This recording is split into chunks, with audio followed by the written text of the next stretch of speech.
ಗೋಪಾಲ್ ಅಂದ್ಬಿಟ್ಟು JDS ಪಕ್ಷದಿಂದ. ಈಗ ನೀವು ಮೈಸೂರು ಲೋಕಸಭಾ ನೂತನ ಸದಸ್ಯರಾಗಿದ್ದೀರಿ. ಈಗ ಮೈಸೂರಿನಲ್ಲಿ ಸಾಮಾನ್ಯ ಜನರಿಗೆ ಮೂಢ ಹಗರಣದಿಂದ ಏನು ನಿವೇಶನಗಳು ಸಿಗಬೇಕಾಗಿತ್ತು, ಭಾಳ ಅನ್ಯಾಯ ಆಗಿದೆ. ಮತ್ತು ಮುಖ್ಯಮಂತ್ರಿಗಳ ಪತ್ನಿ ಏನು ಸೈಟ್ ಅಲಾಟ್ ಆಗಿತ್ತು ಮತ್ತು ವಾಪಸ್ ಕೊಟ್ಟಿದ್ದು ಸರಿನಾ?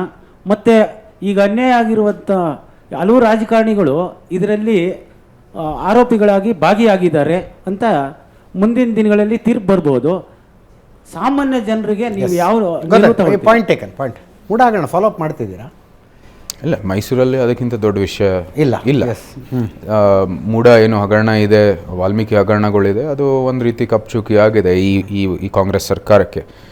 ಮುಖ್ಯಮಂತ್ರಿ ನೇರವಾಗಿ ಅವರ ಹೆಂಡತಿನೇ ಆ ಒಂದು ಸೈಟ್ಗಳು ಅವ್ರ ಹೆಸರಿನಲ್ಲಿರೋ ಕಾರಣಕ್ಕಾಗಿ 50-50 ಏನೋ ಸೈಟ್ ಏನೋ ಹಂಚಿಕೆಯಲ್ಲಿ ಅವರು ಪಾಲ್ಗೊಂಡು ಆ ಒಂದು ಸೈಟ್ ತೊಗೊಂಡಿರೋ ಕಾರಣಕ್ಕಾಗಿ ಅವರ ಹೆಸರು ಬಂದಿತ್ತು. ಇದು ಭಾಳ ಗಂಭೀರ, ಯಾಕಂದರೆ ಸಾಮಾನ್ಯರು ಮಾಡೋಕ್ಕೂ ಮುಖ್ಯಮಂತ್ರಿ ಮಾಡೋಕ್ಕೂ ಭಾಳ ವ್ಯತ್ಯಾಸ ಇದೆ. ಮುಖ್ಯಮಂತ್ರಿ ಮಾಡೋದ್ರಲ್ಲಿ ಅವ್ರದ್ದೇ ಆದ ಪ್ರಭಾವ ಇದೆ. ಇಡೀ ರಾಜ್ಯ ಸರ್ಕಾರ ಅವರ ಒಂದು ನಿರ್ದೇಶನದೊಂದಿಗೆ ನಡೆಯುತ್ತೆ. ಅಂದರೆ ಅವರು ಏನು ವ್ಯವಸ್ಥೆ ಇದೆ ಅವರ ಒಂದು ಆಸ್ತಿ ಹೆಚ್ಚಿಸಲಿಕ್ಕೆ ಅವರು ಉಪಯೋಗ ಮಾಡಿದ್ದಾರೆ ಅಂತ ನಮ್ಮ ಸ್ಪಷ್ಟವಾದ ಆರೋಪ. ಆದರೆ ಮುಖ್ಯಮಂತ್ರಿಯ ಸ್ಥಾನ ಇರುವಾಗ ಇಂಥ ಕೆಲಸ ಮಾಡೋದು ತಪ್ಪೇನೆ, ಆದರೆ ಅದು ತನಿಖೆಯಲ್ಲಿ ಆಗಬೇಕಾಗಿದೆ. ನಾವೇನು ಹೇಳೋದು ಈಗಿನ ವ್ಯವಸ್ಥೆಯಲ್ಲಿ ಅದೇ ಒಂದು ರೀತಿ ಸರಿ ಇಲ್ಲ. ತನಿಖೆ ಆಗಬೇಕಾಗಿದೆ. ಫ್ರೀ ಆಗಿರುವಂಥದ್ದು, ಯಾವುದೇ ಮುಖ್ಯಮಂತ್ರಿಯ ಪ್ರಭಾವ ಇಲ್ಲದೆ ಇರುವಂಥದ್ದು ಒಂದು ಬಾಡಿಯಲ್ಲಿ, ಸಂಸ್ಥೆಯಲ್ಲಿ ಅದು ತನಿಖೆ ಆಗಬೇಕಾಗಿರುವಂಥ ಭಾಳ ಸ್ಪಷ್ಟವಾಗಿ ಬೇಕಾದಷ್ಟು ಸತಿ ಹೇಳಿದ್ವಿ. ಅದಕ್ಕೆ CBI ಅಥವಾ ಜುಡಿಷಿಯರಿ ಬಾಡಿಯಲ್ಲಿ ಮಾಡಿ ಅಂತ ಹೇಳಿದ್ವಿ. ಈ ಸಲದ ಪಾರ್ಲಿಮೆಂಟು ರಾಹುಲ್ ಗಾಂಧಿ, ಪ್ರಿಯಾಂಕಾ ಗಾಂಧಿ ಇಬ್ಬರೂ ನೋಡ್ತಾ ಇದೆ. Who do you think is a better leader? ಯಾರು ಉತ್ತಮ ನಾಯಕರಿಬ್ಬರ ಮಧ್ಯೆ?